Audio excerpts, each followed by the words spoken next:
So I regularly get customers that tell me they got this inspection, they got to fix all this stuff at their house. Start asking them about it, and they'll come out with their little sheet or their phone with some picture they took of the sheet. But it's not a city inspection check.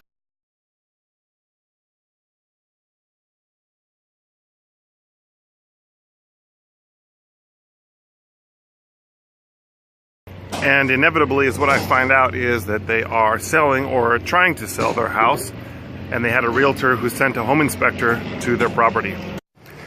And so then what happened is the home inspector came into their property, looked at the property, and gave them some sort of checklist of things that they think that they need to fix.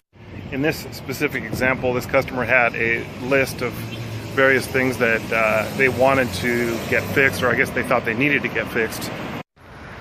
And I actually helped her get a few of the things together, some small stuff that she could fix it on her own. And some of the stuff was actually more complicated, which worried her a little bit.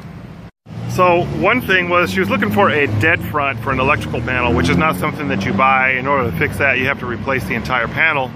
And so she's looking at the cost for that. And while she's worried about the cost to replace the panel and get it fixed, she's also concerned that she couldn't sell her house because of this. And I didn't want her to stress out over it, but I did explain to her that she has another option with his home inspection thing. So here's the deal with home inspectors, and this applies to you if you're selling your home, even if you're buying a home.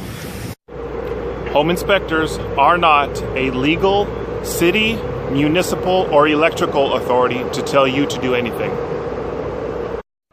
The little report that home inspectors come up with is not a list of corrections for you to fix before you sell your house.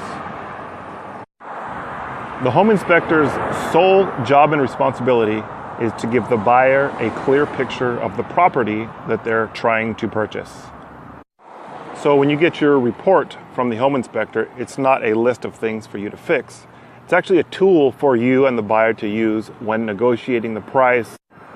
So if there's something on the list that you don't like or the buyer doesn't like, you can choose to fix it, or you can use that to negotiate the price lower or higher. The report should also include things that you've done to the property to increase the value of the property, such as upgrading the panel, putting in LED lighting, or rewiring and things like that. So if there's something on the report that's going to cost too much for you to fix, maybe $2,000 or $3,000, you just disclose it. It's already on the report. You sell the house as is and negotiate the price. And honestly, if your realtor has your best interest in mind, not just making a quick buck off of you, the realtor will actually tell you this and stand in your corner to help you negotiate. All right, so if I didn't make myself clear already, home inspectors' reports are not a fix-it list for sellers to force them to fix stuff on their house.